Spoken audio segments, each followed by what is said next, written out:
नमस्ते दोस्तों, आज का हमारा टॉपिक है मार्केट हमेशा मौका देता है। जी हाँ, मार्केट हमेशा मौका देता है पैसे कमाने का भी और पैसे गंवाने का भी। मैं ऐसा क्यों बोल रहा हूँ कि मार्केट हमेशा मौका देता है पैसे कमाने का भी, पैसे गंवाने का। मैं आपको आज इस वीडियो में कुछ स्क्रीनशॉट दिखाऊंगा जो फेमस स्टॉक है, जो पिछले 1-2 सालों में काफ़ी अच्छा रिटर्न दिए। ठीक है, बहुत लोगों ने हाई प्राइस पे इन सारे स्टॉक को बाय कर लिया और फंस चुके। ठीक है, लोगों ने हाई प्राइस पे क्यों बाय किया, ये सोच के कि मार्केट कभी मौका ही नहीं देगा, फटाफट स्टॉक को बाय कर लेते, स्टॉक में बहुत अच्छा प्रॉफिट बनेगा, प्रॉफिट लेके निकल जाएंगे। और ये जो फेमस स्टॉक थे, जो मैं स्क्रीनशॉट अभी दिखाऊंगा आपको, ठीक है, वो सारे स्टॉक अभी स्टक हो चुके, पूरी तरह से अटक चुके। ठीक है, तो अगर आप नए हो स्टॉक मार्केट में, आपका दिमाग बहुत तेजी से चल रहा है स्टॉक मार्केट में, इसमें पैसा लगा दूँ, उसमें पैसा लगा दूँ, इसमें थोड़ा पैसा लगा दूँ, उसमें थोड़ा पैसा लगा दूँ, 10% लेके इसमें निकल जाऊँ, 20% लेके इसमें निकल जाऊँ, इस स्टॉक का तो फ्यूचर है, इसमें तो अब लगा ही देता हूँ 1 लाख रुपया, 2 लाख रुपया। अगर आपका कुछ माइंड ऐसा चलता है, ठीक है, कुछ इस हिसाब से काम करता है स्टॉक मार्केट में आपका माइंड, तो मेरे ख्याल से आज ये वीडियो आपको पूरा देखना चाहिए, क्योंकि मैं आपको ऐसा ऐसा नॉलेज दूंगा, मैं अपने एक्सपीरियंस के हिसाब से, कि आप भी बोलोगे हाँ यार ये तो सही बात है। ठीक है, तो यहाँ पे वीडियो को स्टार्ट करते। आज का हमारा टॉपिक क्या है? बाजार हमेशा अवसर देता है, यानी कि बाजार हमेशा मौका देता है। ठीक है, the market give always opportunity. ठीक है, तो यहाँ पे पहले बात करते हैं एनटीपीसी की। ठीक है, अब देखो, एनटीपीसी जब ट्रेंडिंग में चल रहा था, एनटीपीसी के लिए क्या बातें निकल रही थी न्यूज़ में कि एनटीपीसी सबसे बड़ा इलेक्ट्रिसिटी डिस्ट्रीब्यूटर है पूरे इंडिया में। इंडिया का जो भी इलेक्ट्रिसिटी की डिमांड है 1/3 वो एनटीपीसी करता है। ठीक है, ये सारी बातें बोल के लोगों को चिपकाया गया और ये भी बोला गया कि एनटीपीसी 3% 4% डिविडेंड देता है। और देखो, ये एनटीपीसी पूरी तरह अटक चुका है। ठीक है, एनटीपीसी ने अराउंड सितंबर, मिड सितंबर में एक हाई लगाया था अराउंड 436 का, और वहाँ से गिर के अभी तक उस हाई को तोड़ा नहीं है। तो यहाँ पे एक चीज़ ये सीखने के लिए मिलता है कि जिसने भी मिड सितंबर में या उसके पहले जुलाई में, अगस्त में एंट्री किया रहेगा, ठीक है, एनटीपीसी में, उसको क्या लगा रहेगा, अरे एनटीपीसी तो अब 436 हो गया, 500 हो जाएगा, 600 हो जाएगा, फटाफट बाय कर लेता हूँ। पर वहाँ से स्टॉक में देखो करेक्शन आ गया। ठीक है, ओवरऑल बोलने का मेरा मतलब ये है कि अगर स्टॉक भाग रहा है कंटिन्यू, ठीक है, तो वो करेक्ट भी होगा, चाहे वो कितना भी अच्छा स्टॉक हो। जी हाँ, अभी तो एक लिस्ट दिखाया हो, धीरे धीरे सारी लिस्ट दिखाता हूँ। ठीक है, और सारे स्टॉक दिखाता हूँ, और इन स्टॉक के पीछे क्या क्या स्टोरी बनी थी मैं वो भी आपको बताता हूँ, ताकि और भी आपको चीज़ें अच्छी तरीके से समझ में। ठीक है, अब यहाँ पे आते हैं इंडियन रेलवे फाइनेंस कॉर्प, यानी कि आईआरएफसी। आईआरएफसी को लेके क्या क्या बातें चल रही थी कि इंडियन रेलवे तो बहुत फ्यूचर है, इंडियन रेलवे बनना बाकी है, इतने कोचेस आ रहे, ये कोचेस आ रहे, तो उनको फाइनेंस कौन करेगा? ठीक है, उनको फाइनेंस तो आईआरएफसी करेगा। ठीक है, गवर्नमेंट तो फाइनेंस करती है, प्लस आईआरएफसी भी फाइनेंस करेगा, तो आईआरएफसी का धंधा बहुत चलेगा, लोन बुक बढ़ेगा, ये सारी बातें बोली गई थी कि नहीं। और उसके बाद क्या हुआ देखो, 1 अगस्त 2024 को 192 का एक ऑलमोस्ट हाई लगाया था, अराउंड इतने आसपास। ठीक है, और अभी अराउंड चल रहा है 130 126, जो भी प्राइस हो, करंट प्राइस। ठीक है, करंट प्राइस के हिसाब से ये स्क्रीनशॉट नहीं है जो आप देख रहे हो, क्योंकि करंट प्राइस में दिखा नहीं सकता, पर देख सकते हो कि 1 साल हो गया, स्टॉक जो एक साल पहले ऑल टाइम हाई लगाया था उससे काफ़ी दूर है। ठीक है, तो यहाँ पे ये समझ में आता है कि मार्केट हमेशा मौका देता है, ठीक है, एंट्री का भी एग्जिट का, पर सही टाइम पे अगर एंट्री करोगे तो प्रॉफिट बनेगा, और गलत टाइम पे करोगे तो फिर आपका पैसा ऐसे ही अटक जाएगा। ठीक है, अब आते हैं आरईसी। ठीक है, आरईसी में भी बहुत बातें की गई, फाइनेंस वाली कंपनी है ये वो। ठीक है, 2 सितंबर 2024 के दिन अराउंड एक हाई लगाता है 624 के आसपास, और अभी चल रहा है 388। ठीक है, अराउंड 40-50% डाउन है। ठीक है, तो बहुत लोग जो हाइप में बाय किए रहेंगे आरईसी को, आईआरएफसी को, ये सोच के कि ये स्टॉक भाई अब छूट जाएगा, निकल जाएगा, इतना चला जाएगा, उतना चला जाएगा। ठीक है, मार्केट मौका देगा ही नहीं, किसी ने अगर ऐसा सोचा रहेगा तो देख सकते हो ये होता है एंड में। ठीक है, ऑयल एंड नेचुरल गैस, सबको पता है कि ये oil and natural gas find वगैरह करती है। ठीक है, समुद्रों में ये ढूंढती है, तो बहुत लोगों ने इसमें भी एंट्री बनाई, 329 का एक हाई लगाया और नीचे आ गया। ठीक है, उसके बाद स्टक हो गया, पूरा 1 साल से एक ही रेंज में चल रहा है। उसके बाद कोल इंडिया भी लोगों को चिपकाया गया, क्या बोल के, भारत की सबसे बड़ी कोल मैन्युफैक्चरिंग कंपनी है, और भारत के पास 100 सालों का कोयला, ठीक है, ये सारी बातें बोल के, और कोल इंडिया का इतना मार्केट कैप है, इतना नेट प्रॉफिट है, बोला गया ना कि 5,000 करोड़ से भी ज़्यादा का नेट प्रॉफिट है, दुनिया भर की बातें, 538 का एक हाई लगाया और एक साल से एक ही रेंज में घूम रहा है, ठीक है, अभी 372 पे आ गया। तो हमेशा मार्केट मौका देता है, ध्यान देना, ठीक है। उसके बाद जियो फाइनेंस, देखो, हाँ अब देखो और अच्छी अच्छी कंपनी आती जाएगी, आराम से वीडियो देखो, ठीक है, सारे स्टॉक के पीछे जो भी कहानी है मैं बताऊंगा ताकि आपको समझ में आए। क्योंकि देखो आज भी आप कोई स्टॉक अगर बाय करने के लिए सोच रहे हो, ठीक है, तो उसके पीछे कुछ कहानी रहेगी तभी बाय कर रहे हो, सही बोल रहा हूँ ना। अगर सपोज आप कोई आज के डेट में, आज या कल जब भी ये वीडियो देख रहे हो, अगर आज या कल के डेट में मान लो आप ग्रीन एनर्जी का कोई स्टॉक बाय कर रहे हो, तो आपने यही सोच के बाय किया रहेगा ना कि आने वाला फ्यूचर ग्रीन एनर्जी, यही स्टोरी सुन के ना, ठीक है, उसी के ऊपर एकदम अच्छे से बता रहा हूँ। अब जियो फाइनेंस देखो, जियो फाइनेंस को लेके क्या बोला गया, अंबानी है, ये है, इतना बड़ा है, भारत का सबसे बड़ा अमीर आदमी है, रिलायंस भारत की सबसे बड़ी कंपनी है, नंबर 1 पे आती है, ठीक है, मुकेश भाई कुछ ना कुछ तो कर ही लेंगे, प्रॉफिटेबल तो हो ही जाएगी, बजाज तो ये हो जाएगा वो हो जाएगा, बोला गया कि नहीं। जियो को मेरे को कितना हाइप दिया गया, क्यों, केवल अंबानी जी की वजह से। पर 5 अप्रैल 2024 को एक हाई लगाता है 370 का, और अराउंड अभी वही रेट पे ऑलमोस्ट चल रहा है 330 340, ठीक है, मतलब एक ही रेंज में चल रहा है। तो इससे ये भी पता चलता है कि कंपनी के पीछे बड़ा नाम होने से कंपनी नहीं चलता है, कंपनी वैसा नेट प्रॉफिट डिलीवर करना चाहिए, ठीक है, ताकि लोगों को पसंद आए और स्टॉक ऊपर जाए, समझ लो बात को, ठीक है, समझे ना। अभी रिसेंटली आपको पता है जियो और ब्लैक रॉक का म्यूचुअल फंड है, ठीक है, तो मेरे एक फ्रेंड ने बोला अरे यार सोच रहा हूँ ना जियो और ब्लैक रॉक के म्यूचुअल फंड में पैसा लगा दूँ। मैंने क्यों रे, बोलता है कि अरे ब्लैक रॉक जानता नहीं है, सबसे बड़ी असेस्ट मैनेजमेंट कंपनी है, और जियो तो ठीक है। तो मैं बोला भाई कुछ नहीं होगा, कुछ भी नहीं होगा, म्यूचुअल फंड में बहुत प्लेयर है, ठीक है, म्यूचुअल फंड जियो ब्लैक रॉक आया है तो क्या करेगा, भारत की वही 500 कंपनियों में पैसा लगाएगा ना, ऐसा तो है नहीं कि कोई चाइना में लगा देगा, वो तो कैपिंग रहता है, एक्स्ट्रा पैसा बाहर नहीं लगा सकता, जितना लिमिट है उतना ही बाहर पैसा लगा सकता है जियो ब्लैक रॉक म्यूचुअल फंड जो लॉन्च हुआ है, ठीक है। तो भारत की वही 500 कंपनियों में पैसा लगाएगा, तो वैसे तो 43 म्यूचुअल फंड है, ठीक है, म्यूचुअल फंड हाउस है, तो वो भी तो लगा ही रहे ना पैसा उन 500 कंपनियों में, ठीक है, स्पेशल क्या करेगा, कुछ नहीं। तो मतलब कुछ नहीं होगा भाई, ठीक है, समझे, ऐसी चीज़ों को समझा जाता है। यहाँ पे आते हैं टैक्सिमो रेल, भारत को रेल ट्रेन की डब्बों की ज़रूरत है, डिमांड कैसे पूरी होगी, ये स्टॉक करेगा, ये कंपनी करेगा, ठीक है, और देख सकते हो कैसा गिरा पड़ा, ठीक है, आपके सामने यहाँ पे लाइव है, ठीक है। टीटागढ़ रेल सिस्टम, इसको तो हमने 1500 की 1600 पे बहुत अच्छी तरीके से अलर्ट किया था, और देख सकते हो टीटागढ़ को भी क्या बोल के चिपकाया गया, भारत को इतने ट्रेन्स की ज़रूरत है, इतने ट्रेन्स की योजना निकली है, ठीक है, और ये होगा वो होगा, भारत में वंदे भारत ट्रेन आ रही है, ये सारी बातें, ये सारी कहानी बोल के आपको चिपकाया गया, और एक साल से एक ही रेंज में घूम रहा है, ठीक है। तो मार्केट हमेशा मौका देता है पैसे गंवाने का भी, पैसे बनाने का भी, ठीक है।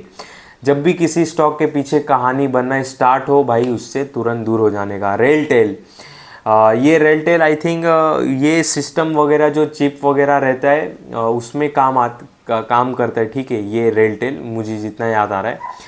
तो ये भी देखो एक साल से एक ही रेंज में घूम रहा है। इरकॉन,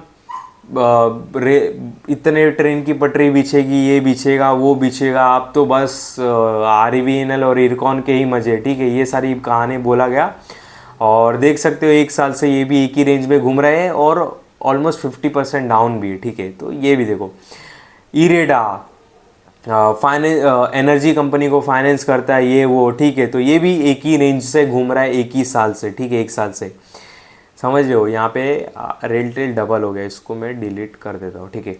यहाँ पे रेल विकास निगम, क्या इसको तो भाई मैंने कमेंट बॉक्स में लोगों को अलर्ट किया कि भाई RVNL से दूर ही रहना, ठीक है। 536 550 का रेट मेरे को बिल्कुल नहीं समझ में आता, और देख सकते हो कि 607 का एक हाई लगाया था, और 345 पे अराउंड चल रहा है। ये मैं 1 अगस्त का भाव बता रहा हूँ, ठीक है। आज 8 की 9, ये वीडियो शायद अभी मैं अपलोड कर दूंगा 9-10 अगस्त को, ठीक है। तो ये 10 दिन पहले का मैं भाव बता रहा हूँ। तो RVNL को क्या बोल के चिपकाया गया, हम सबको पता है। भारत को इतने ट्रेन की ज़रूरत है, बुलेट ट्रेन आ रहा है, ये आ रहा है, 1 साल से एक ही रेंज में घूम रहा है, ठीक है। समझिए ना बात को। लोगों ने वैल्यूएशन नहीं देखा, लोगों ने केवल बिजनेस देखा। ट्रेंड इतना चल गया, उतना चल गया, 2000 वाला 5000 हो गया, इतना होगा उतना होगा, 1 साल से एक ही रेंज में घूम रहा है। नेटवेब टेक्नोलॉजी अच्छी कंपनी है, ख़राब नहीं है, पर देख सकते हो कि इसने भी मौका दिया था 2800 से अराउंड ये 1500 आया था, वापस 2000 तक आ गया, ठीक है। तो इसमें देखो ये परफेक्ट जो मेरा टॉपिक का वो है ना कि मार्केट हमेशा मौका देता है पैसे कमाने का भी और पैसे गंवाने का, परफेक्ट इस पर शूट करता है। देखो पैसा कमाने का पहला मौका दिया और उसके बाद स्टॉक गिर गया, ठीक है। नहीं सॉरी, पैसे गंवाने का मौका दिया अगर यहाँ पे किसी ने एंट्री किया रहेगा 2840 के भाव पे, ठीक है। जब ये 2 जनवरी का डेट है, इस पे किसी ने एंट्री किया रहेगा तो मार्केट ने पैसे गंवाने का मौका दिया, वहाँ से स्टॉक गिर गया, प्रॉफिट बुकिंग आ गई। और जिसने सही वैल्यूएशन पे पकड़ा रहेगा 1500-1600 पे, तो मार्केट ने पैसे कमाने का भी मौका दिया रहेगा, ठीक है। SDB फाइनेंशियल सर्विस, इसमें भी हमने अलर्ट कर दिया था, IPO आ गया, बस ख़त्म कहानी, थोड़ा दूर हो जाओ और देख सकते हो क्या होगा स्टॉक में, ठीक है।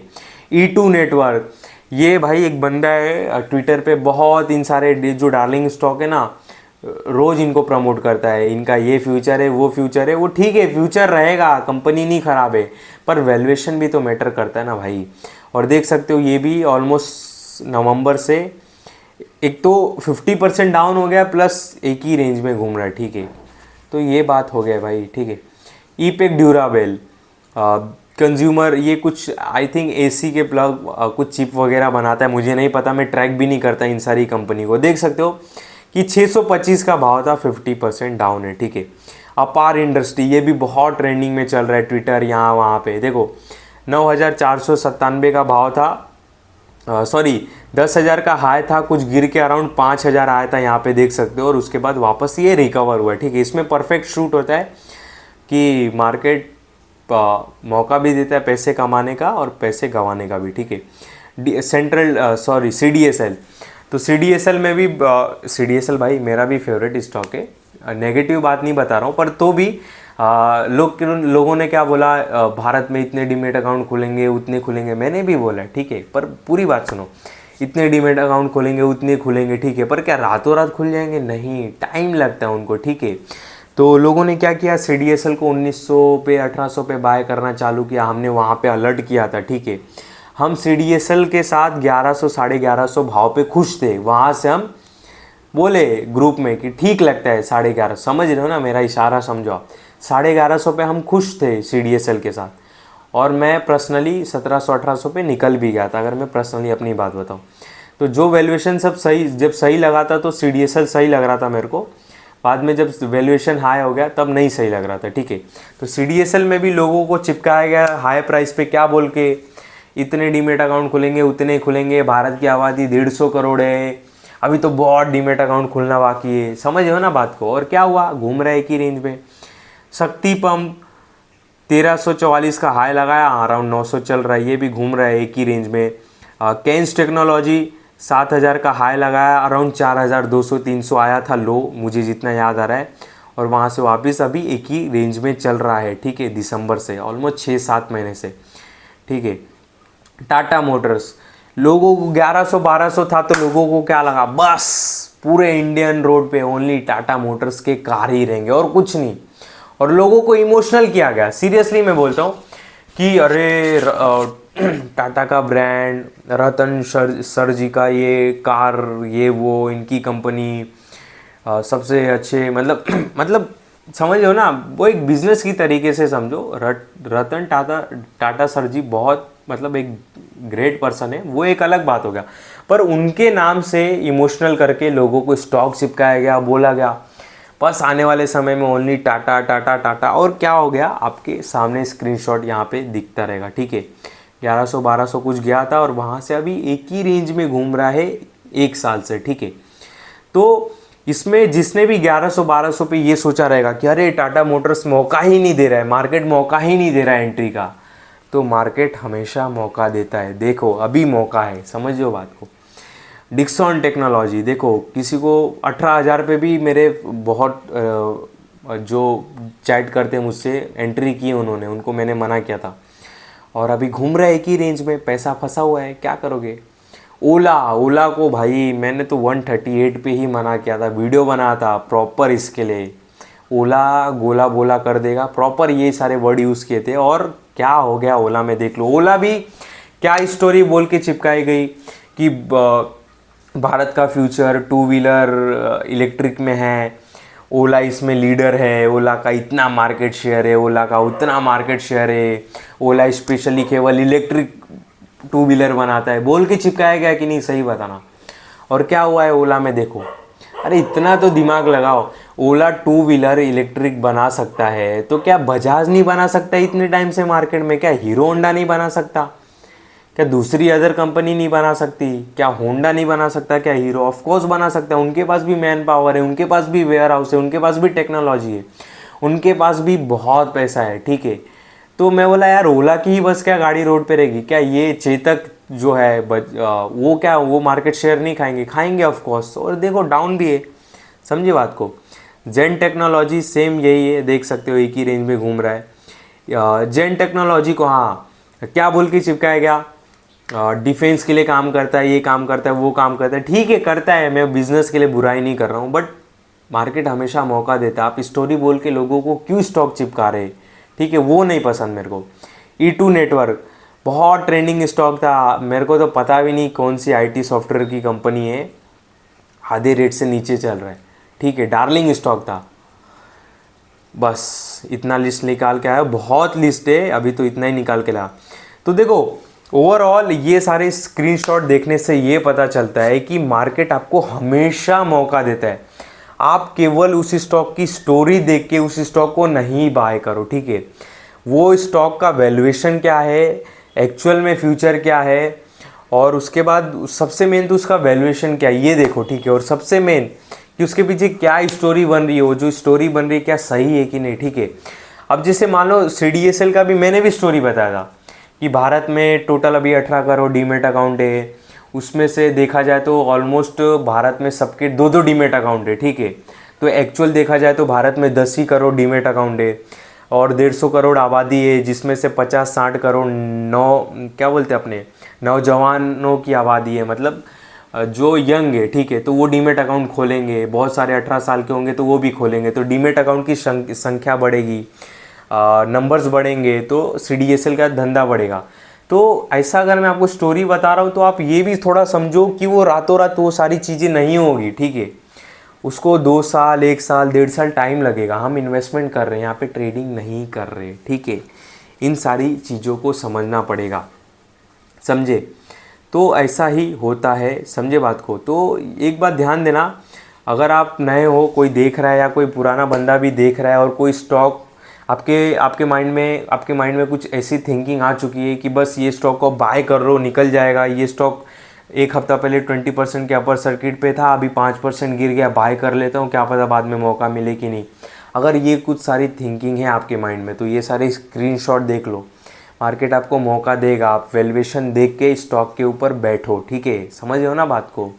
बहुत लोगों की क्या थिंकिंग रहती है स्टॉक मार्केट में, आपको पता है कि मान लो कोई स्टॉक ना कंटिन्यू अपर सर्किट मार लिया 10-10% का, तो उनकी क्या थिंकिंग रहती है कि मैंने पहले क्यों नहीं एंट्री की इसमें यार, इसमें तो 2 अपर सर्किट लग गए, मेरे को इतना प्रॉफिट हो जाता। तो फिर वो क्या दिमाग लड़ाते हैं, आपको पता है 2 अपर सर्किट जब किसी भी स्टॉक का लगता है तो अगले दिन तुरंत प्रॉफिट बुकिंग उतनी नहीं आती, ठीक है। एक हफ्ते के बाद वो स्टॉक 5% 6% गिरता जरूर है, ठीक है। तब वो बाय करते क्या सोच के कि अरे चलो जब 2 अपर सर्किट लगा तो उसके बाद स्टॉक गिरा ही नहीं, पर अब गिर रहा है तो लगता है अभी अच्छा मौका है, तो ये सोच के बाय करते और फंस जाते, और पैसा उनका 1 साल तक 1 साल 1.5 साल तक अटक जाता है, 2 साल तक। बाद में बोलते कि अरे स्टॉक चलता ही क्यों नहीं है, ठीक है भाई। सब जब सही वैल्यूएशन था, जब हमने टेलीग्राम में आपको बोला कि ये स्टॉक हमको अभी अच्छा लगता है, या यूट्यूब पे बोला ये स्टॉक मुझे पर्सनली अच्छा लगता है, तब किसी ने नहीं ध्यान दिया। और जब रॉकेट बन जाता है तो बोलते हैं कि भाई बैठना है, ठीक है। जब गाड़ी खड़ी रहेगी स्टेशन पे तो आप बैठ सकते हो, जब स्पीड पकड़ लेगी तब बैठने जाओगे तो बहुत रिस्क है, ठीक है, आप गिर भी सकते हो। समझ रहे हो ना, आप बात को समझो। बाकी मेरा टेलीग्राम चैनल भी है जहाँ पे मैं स्टॉक को लेके, गोल्ड से रिलेटेड, एसआईपी से रिलेटेड अपडेट देता हूँ आपको, ठीक है। यहाँ पे देख सकते हो, आपको दिखाई देता रहेगा, स्टॉक हो, गोल्ड हो, अलर्ट करना हो। देखो मैंने एसडीबी फाइनेंशियल सर्विस के लिए क्या बोला था, इफ़ किसी को एसडीबी फाइनेंशियल सर्विस का आईपीओ मिला है, आई थिंक उनको प्रॉफिट बुकिंग कर लेना चाहिए। 3 जुलाई का मैसेज है। This is my personal opinion, no buy sell recommendation, only educational purpose. और बाद में मैंने 31 जुलाई को क्या बोला, वी हैड ऑलरेडी अलर्टेड, हमने पहले ही अलर्ट कर दिया था। और उसके बाद क्या हुआ एसडीबी फाइनेंशियल सर्विस में, वो आप देख सकते हो, ठीक है। तो ये सारे अपडेट देता हूँ, समझे। तो ये ओवरऑल आज का टॉपिक था, आज का वीडियो था। आई होप आपको पसंद आया रहेगा। बाकी कुछ पूछना हो किसी को भी स्टॉक मार्केट से कुछ भी रिलेटेड बातें, तो कमेंट कर सकते हो बिना कोई टेंशन लिए। मैं चैट भी कर लूँगा, चाहे तो हाँ पर्सनल मैसेज भी कर सकते हो टेलीग्राम पे। टेलीग्राम का लिंक आपको डिस्क्रिप्शन में मिल जाएगा। बाकी किसी को कुछ पूछना हो कमेंट में पूछ सकते हो, पर्सनली भी पूछ सकते हो। ज़रूरी नहीं है कमेंट लाइक करना, वो मर्जी है, करो करो, नहीं तो नहीं करो। वीडियो देखो, समझो, नॉलेज लो, बाकी कुछ भी नहीं, ठीक है। बाकी वीडियो को ख़त्म करते हैं यहीं पे, और बस ठीक है, ध्यान देना। बाकी जो भी इस वीडियो में मैंने स्टॉक का नाम लिया, कंपनी का नाम लिया, केवल समझाने के लिए लिया, इस बात का ध्यान देना। मैं आपको बिल्कुल नहीं बोल रहा हूँ कि इन सारे स्टॉक से अभी के अभी आप एंट्री की हो तो एग्जिट कर लो या बाय कर लो, फ्रेश एंट्री कर लो, बिल्कुल भी नहीं। जो भी मैंने स्टॉक के नाम लिए इस वीडियो में केवल समझाने के लिए लिए, ताकि एग्जाम्पल देने के लिए लिए, ताकि आपको सारी चीज़ें बहुत अच्छी तरीके से समझ में आए, ठीक है।